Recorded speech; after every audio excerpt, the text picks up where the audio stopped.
Today we are going to look at a topic that I think is really important, and it's something that's come up with clients quite a lot, even potential clients, some who haven't moved forward with me and some who have, and that is the thoughts of perfection or optimal training or perfection or optimal anything versus consistency, and how aiming for perfection can interfere with your consistency or can interfere with being consistent.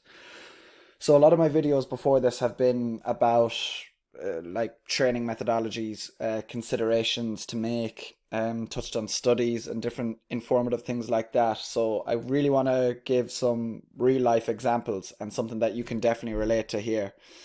So I would say to ask yourself, what is more important when it comes to tracking our progress? So just for yourself now, is it more important that you do try to nail everything perfectly? So you try hit your calories perfectly, micronutrient count perfectly. Your training has to be perfect, and if it's not, what's the point? There's no point in doing it. The weather has to be perfect for you to go and do your sprints. Otherwise, you're going to take longer to warm up than usual, which will push your session out further. Or is it just the fact that you show up more important and that you just get on with it and stick to it as best you can more important? So it's that battle that's always going on between the two. So here we're going to look into real life examples that I've encountered with clients over the years. So the first one we're going to look at is weight. So perfection versus consistency. Your scales weigh you in heavier than your actual weight. What does that mean? So let's say you step on and you're 11 stone, but your scales is broke, so it goes up to 12 stone. It's a broken scales from the get-go. Before you even step on it, it's at 1 stone. So does it really matter that it's that bit heavier? Like, if you're tracking your weight and you're doing everything consistently, it's still going to show whether your weight is going down, going up, or stagnating. Do you know? So consistency trumps here. Whether it's off by a stone or not, it's still going to show you whether you're going up or down. So we can also look at consistency from the view of the time of day you step on, the clothes you wear, the position of the scales, whether it's on carpet, tile, wooden flooring, because these things do make a difference. So again, consistency. Distance, and when I speak of distance here, I'm talking more so about running. So you've been asked to run 3 sets of 1,000-meter runs. So you use Google Maps, Strava, or Map My Run, or even a trundle wheel. So the distances will fluctuate between all of these, and I know this from personal experience because I have done 1K runs on a few different routes, and I've tracked some in my car, I've tracked it on Google Maps, I've tracked it on Map My Run, and it's pulling out different distances all the time. So do I get bogged down in that?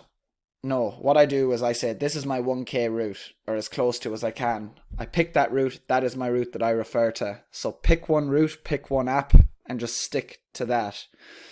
If the actual distance is 850 meters, you'll still be able to see if you can run it faster down the line. So whether you think it's a kilometer or it's 850 meters, you're still going to see like how much recovery time you need. You're still going to be able to read the data of how fast, how many sets you can do under a certain time, given the rest times, etc. So again, consistency trumps here. And something I want to touch on distance-wise again, which is a very common one, are Fitbits or Garmin watches or Apple watches or any smartwatch, is the step count or the data on it. So let's say the step count, the calories, the heart rate, things like that. So if the heart rate or the beats per minute is way off, it's inaccurate. It always overestimates on or underestimates on your watch. You can still look at the data and see, okay, well, my resting heart rate, even if it's not correct, it's been dropping. I've been doing a lot of aerobic work and it's dropping. So it's going in the right direction if that's the goal. The other thing you can see is if it counts steps wrong or overestimates steps. Well, if it's always counting it wrong, it's still consistent. If you do 10,000 one day and 15,000 the next day, and it might include like when you're in the car or anything, or it might include a certain route you do, or it might, for every one step, it might clock 2. That's still going to show you that you did more in one day. So it's not really anything to get bogged down. In terms of calories burnt on it, I believe a lot of them overestimate by quite a lot from what I hear. They all pull in different numbers and different calorie calculations, but let's say on a regular day it's coming up 2,100 or whatever. On a very busy day, if it's coming up 2,500 or it's coming in low, you can still look at the trends and you can still get value from that data, even if it's not perfect or optimal data. It's still consistent. Tracking calories is the next. So perfection versus consistency. Again, your goal is to track 1,800 calories and lose weight at a slow sustainable pace. Let's say maintenance is around 2,000 calories. So this is a trial and error aspect, of course, when you start. So what I mean is, no matter how many tests you take online, the only way, or how many sums or equations you do, the only way to see if you're in a deficit is to track as accurately as you can and see if you are in a deficit. Now, with tracking calories, there's a huge human error part of this, and studies have shown this over time, that people overestimate their activity levels and they underestimate their calorie intake. So this may mean you're tracking 1,800, but you're actually taking in 2,100 calories. So as a result, your weight isn't dropping. Then you just drop the perceived calories and keep going. So again, consistency. You're consistently tracking for a week or two. You say, oh God, my weight's going up. Okay, it's not 1,800. Some might say this isn't perfect. I need to stop what I'm doing. Or you could just say, okay, maybe there's some human error here. Maybe I'm spot on. Maybe I do need to drop more, and you just drop another 200 off and see where it falls. As long as you're tracking your weight with that, it's the consistency that's important. So again, don't get bogged down in the details. A lot of people go wrong in the activity. They overestimate their activity there. So even though you think your maintenance is around 2,000, it might be lower. And it can be as simple as that. Weight training. So perfection versus consistency. You're training from home with some homemade equipment and you have no access to weighing it. Things are a little bit uneven and maybe there's some cement blocks or cement dumbbells made, who knows. So it doesn't really matter. Again, each week you're adding more volume through reps, sets, less rest, or more time under tension. So let's say for the first 3 weeks, you're 3 seconds on the eccentric for 2 chest presses and you're 1 second up. So you're 3 seconds down, hold for a second, and you press up. You do that for 3 weeks. You go from 3 sets of 10 to 3 sets of 12 to 4 sets of 10 to 4 sets of 12. Then you start to cut into your rest time. So you used to take a minute, you're taking 40 seconds between.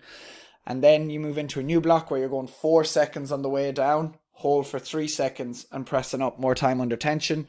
You're still going to progress as long as you are keeping it consistent. There's still progression to be made. Doesn't have to be optimal, doesn't have to be perfect. So it doesn't matter that you don't know the weight. No, it doesn't. So next one, following a program. Perfection versus consistency. Michael is the perfect program he bought off a one-to-one coach for 16 weeks worth, €800. And it's a 5-day-a-week program, really heavy, meticulously thought out. It's perfect for Michael. It's the optimal program. Jack downloaded a free 3-day split online. Michael makes 1 to 3 sessions per week. The odd week, he may even skip a whole week. He just doesn't do it. But he has the perfect plan. Jack doesn't miss a day. It's a generic program. Anyone can download it. It's not specific to him, but he doesn't miss a day for 16 weeks. And he sticks to the program. Who will get better results? So again, consistency trumps here. Overall, doing the work. It's consistency that's really important. So not getting your work done due to striving for perfection is a problem, be it homework, study, or paid work. Not everything can always be perfect. Not doing strength training because you don't have the perfect plan is a problem. Getting bogged down in the details when trying to get fit for football is a problem. So to go to the first one, or the second one there, not doing strength training because you don't have the perfect plan is a problem. That can also say because you don't have the perfect setting, especially nowadays when most people are training from home.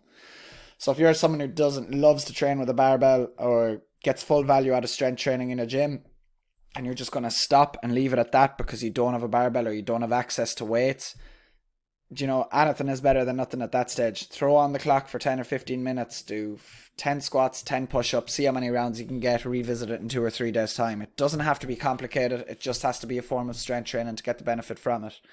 Getting bogged down in the details when trying to get fit for football is a problem. And I am probably guilty of this because I talk a lot about people wasting their time doing certain stuff on Instagram. So I will say, if you're running 5Ks to get fit for football, you need to rethink. And I do believe that, but I would rather you run 5Ks than do nothing.